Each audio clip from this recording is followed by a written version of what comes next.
এই বাড়িতে যখন প্রথম বউ হয়ে আসি, দুইজন মানুষকে আমার একদমই সহ্য হতো না। তার মধ্যে একজন আমার স্বামী, অন্যজন আমার শাশুড়ি, আর এই বাড়ির অন্য তিন বউকে আমার মানুষই মনে হতো না। সত্যি বলতে কি, তাদের দেখে আমার মায়া হতো। আমি এই বাড়ির সর্বশেষ বউ। আমার বড় তিন যা, এদের সবার স্বামী প্রবাসী। এখনো এই ভাইদের দেখার সৌভাগ্য আমার হয়নি। শুধু আমার সাহেবই দেশে বিজনেস করেন। সবার ছোট ছেলে হওয়াতে আমার শাশুড়ি ওনাকে নিজের থেকে দূরে রাখতে চাননি। আমার স্বামীর যখন 5 বছর বয়স, তখন আমার শ্বশুর দুনিয়ার মায়া ত্যাগ করে আল্লাহটাকে সাড়া দেন। তখন থেকে আমার শাশুড়ি একলা হাতে এই ছোট ছোট ছেলে মেয়েদের বড় করে তোলেন। সব বাচ্চারাই 15 বছরের কম বয়সী ছিল। শত কষ্টের পরও এই অপূর্ব সুন্দরী বিধবা মহিলাটির সন্তানদের ইন্টার পর্যন্ত পড়ালেখা করিয়েছেন। এমনকি 2 মেয়ে সন্তানদেরও পিছিয়ে রাখেননি। উনার ব্যাপারে জেনে প্রথমেই উনার প্রতি শ্রদ্ধায় মাথা নুয়ে এসেছিল। যখন এই বাড়িতে আসি, সেই শ্রদ্ধা ঘৃণায় রূপ নিতে শুরু করে। মনে হতো কোনো মা এত কঠোর কিভাবে হতে পারে। একমাত্র আমার সাহেবই উচ্চশিক্ষিত এবং দেশে বিজনেস করেন। ভাইদের টাকায় বিজনেস করে দেশের সম্পদের পাহাড় গড়েছেন। এখন উনি বিজনেসের ব্যাপারে আবেগহীন পাক্কা একজন ব্যবসায়ী। তবে এদের মধ্যে একটা জিনিস বেশ ভালো লাগে, এরা ভাইয়ে ভাইয়ে প্রচন্ড মিল। একে অপরকে নিঃস্বার্থভাবে ভালোবাসে। একে অপরের মতামতকে খুবই মূল্যায়ন করে। সবচেয়ে বেশি মূল্যায়ন করে আমার শাশুড়ির মতামতকে। বলা যায় ওনার কথার উপর এক চুল পরিমাণও নিজের মত প্রকাশ করেন না। উনি সাপকে ব্যাং বললে ওরাও বিনা বাক্যে সাপকে ব্যাং মেনে নিবে। আর এই জিনিসটাই আমার একদমই অসহ্যের। ওনাদের বাড়িটা উপজেলা ভিত্তিক যে শহরগুলো হয় না, প্রায় শহরের ছোঁয়া লেগেছে, কিন্তু আশেপাশের গ্রামীণ পরিবেশ শহরটাকে অনেক বেশি সুন্দর করে তুলেছে। এই বাড়িটা আমার কাছে আরেক অদ্ভুত মনে হয়। বিশাল বড় বাউন্ডারি, কি নেই এতে? মাঝারি সাইজের পুকুর, পুকুরের চারপাশে বেশ উঁচু বাউন্ডারি ওয়াল, পুকুরের পাড়ে নানা রকমের ফলের গাছ, দেশি বিদেশি ফলে সব সময় পূর্ণ। আর এই পুকুরের বাউন্ডারিতে শুধুমাত্র বাগান পরিচর্যাকারী ছাড়া বাইরের সব পুরুষ সদস্যের প্রবেশ নিষিদ্ধ। এই এক আজব বিষয়। তবে সব বউরা যখন খুশি পুকুরে যেতে পারবে। উঠানের এক কোনায় লোহার বড় এক দোলনা, যেখানে অনায়াসে 2 জন মানুষ আরাম করে শুতে পারবে। কয়েকটা সাইকেল। প্রথম দেখে মনে হয়েছিল এখানে বড় সাইকেল চালানোর মতো কেউ নেই। তবে এত সাইকেল কেন? আমার খুব বিরক্ত লাগে। শহরে নিজেদের বিশাল বড় বাড়ি থাকার পরও এরা কেন গ্রামে পড়ে থাকে? তবে শহরের সব সুযোগ সুবিধাও ভোগ করে। নিজেদের গাড়ি ছাড়া কোথাও যায় না। 2 বাড়ি খুব আধুনিকভাবেই তৈরি করেছেন। শুনেছি বড় ভাইরা বিদেশি সিস্টেমেই সবকিছু করেছেন। আর আমি অনার্স 3rd ইয়ারে পড়া অবস্থায় বাবা আমার পড়ালেখার আমার মতামতের কোনো তোয়াক্কা না করে এই বাড়িতে আমার বিয়ে ঠিক করেন। আমার সাহেবের সাথে বাবার অনেক আগে থেকেই ভালো সম্পর্ক। ব্যবসার দিক দিয়ে এদের পরিচয়। এই বাড়িতে আসার পর থেকেই শুধু বাবার উপর প্রচন্ড রাগ হতো। কেন বাবা এমন করলেন? এমনিতেই বাবা খুব শান্ত মানুষ, মায়ের কথার বাইরে কথা বলেন না। কিন্তু আমার বিয়ের ব্যাপারে বাবা এত ধীর কিভাবে হলেন বুঝে আসে না। মায়ের কোনো কথাই শুনেননি। এই বাড়িতে 3 বউয়ের 5টা সন্তান। 2 বছরের ছোট বাচ্চাটি সহ বাড়ির সবাই ফজরের আজানের সাথে সাথেই ঘুম থেকে জেগে যায়। 5 বছরের ছোট বাচ্চাটিরও নামাজ পড়তেই হবে। কোরআন শেখা শুরু করেনি, কিন্তু মায়ের সাথে মুখে মুখে দোয়া পড়তেই হবে। এশার নামাজ পড়ে রাতের খাবারের পরপরই সবার কেমনে ঘুম আসে আমি বুঝতে পারি না। আমার খুব রাগ হয়। আমার সারা রাত ঘুম আসে না। আমার ঘুম আসার টাইমেই এরা জেগে যায়। আমার সারাদিন খুবই বিরক্তিতে কাটে। দুপুরে একটু ঘুমোতে পারতাম, তাও 1.5-2 ঘন্টা। আসরের আজানের সাথে সাথেই সবাই উঠে যাবে। উফ, এত কষ্ট অসহ্য লাগে। আমার যাদের দেখলে মনে হয় এরা আমার শাশুড়ির ভয় এমন, নাকি এরা স্বভাবগতভাবে এমন।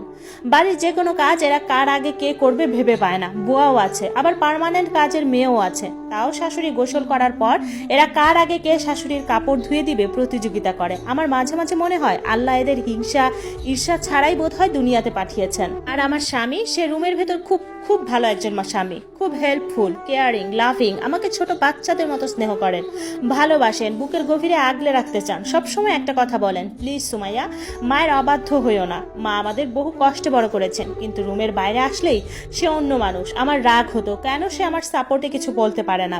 আমি বাবার বাড়ি যেতে চাই, কিন্তু না, নির্দিষ্ট সময় না হলে যেতে পারবো না। একবারে একটা বউ বাবার বাড়ি যেতে পারবে, 10 দিন থেকে আসার পর অন্য বউ যেতে পারবে, সিরিয়াল করে। কি অদ্ভুত! কারো যেতে ইচ্ছে হলেও যেতে পারবে না।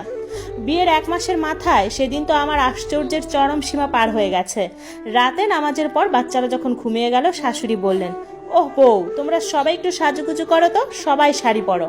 দেখলাম সব বউ খুশি মনেই সাজুগুজু করতে চলে গেল। আমার আশ্চর্যের ঠেলা সামলাতে সময় লাগছিল বলে দেরি হচ্ছিল। শাশুড়ি আবার বললেন, মারে, আমার ইয়াসির বাসায় আছে, তাই সাজতে বলেছিলাম। যদি তোমার সাজতে ইচ্ছে না করে না সাজো, সমস্যা নেই। আমি এমনিতেই সাজুগুজু করতে ভালোবাসি, কিন্তু এই মহিলার কথার বিরোধিতা করার জন্যই আমি না সেজে সোজা রুমে চলে গেলাম। একটা জিনিস মাথায় ঢুকছে না, আমার না হয় ইয়াসির বাসায় আছে বলেই সাজতে বললেন, কিন্তু সব ভাবিদের কেন সাজতে হবে? যার উত্তর জানলাম পরের দিন। ওরা সবাই রাতে জামাইদের সাথে ভিডিও কলে কলে কথা বলে। এরপরে প্রায়ই দেখতাম ওরা রাতে সাজতেছে।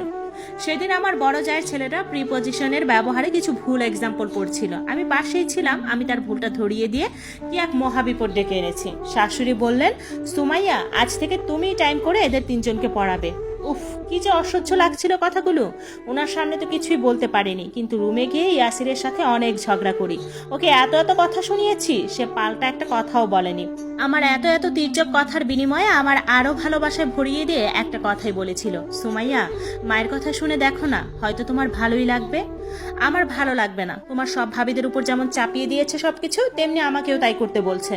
তুমি ভুল বুঝছো। মায়ের দেওয়া দায়িত্ব পালনে ভাবিদের কখনো বিরক্ত হতে দেখেছো? তারা বরং খুব হাসি মুখেই সব দায়িত্ব পালন করে। তা ঠিক, তারা কখনো বিরক্ত হন না, এমন নয় যে খুশি হওয়ার ভান ধরে। সত্যিকার ভাবে খুশি হয়ে ওরা শাশুড়ির প্রতি দায়িত্ব পালন করে।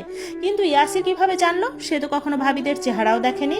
এই বাড়ির আরেকটা খুবই আজব নিয়ম, একটা মাত্র পুরুষ মানুষ, কিন্তু তার সামনে কেউ যায় না, শুধু শাশুড়ি ছাড়া। টেবিলে খাবার দিয়ে সবাই আড়ালে চলে যায়। অবশ্যই এই নিয়মটা আমার ভালোই লাগে। যদি ইয়াসির ওর সুন্দরী ভাবিদের সাথে হাসি ঠাট্টা করতো, আমার ভালো লাগতো না।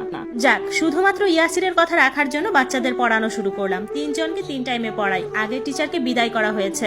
প্রথম দিকে ওদের পড়াতে ভালো না লাগলেও আস্তে আস্তে বেশ ভালো লাগতো। বাচ্চা 3টাই অতি ব্রিলিয়ান্ট। বাচ্চাদের 3 টাইম পড়ায় আমি খুব ক্লান্ত হয়ে যেতাম।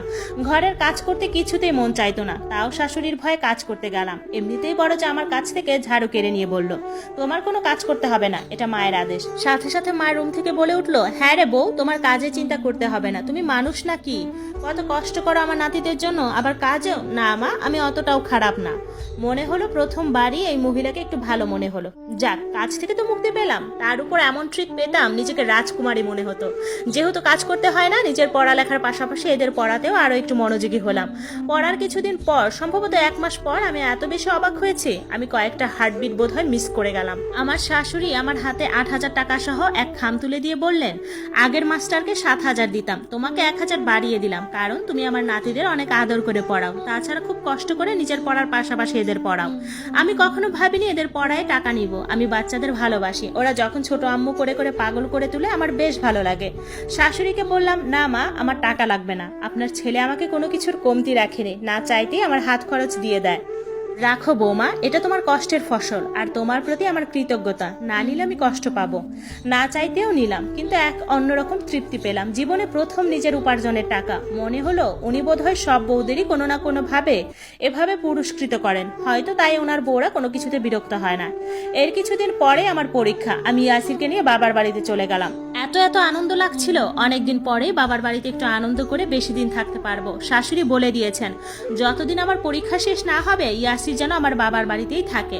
আমার খুশিকে দেখে এত এত খুশি হয়েছে, ইয়াহু বলে এক চিৎকার দিয়ে উঠলাম। আওয়াজটা এত বড় হয়ে গিয়েছিল, ইয়াসির আমার মুখটাই চেপে ধরলো। আমি ওর দিকে তাকিয়ে মুচকি হেসে চুপ হয়ে গেলাম।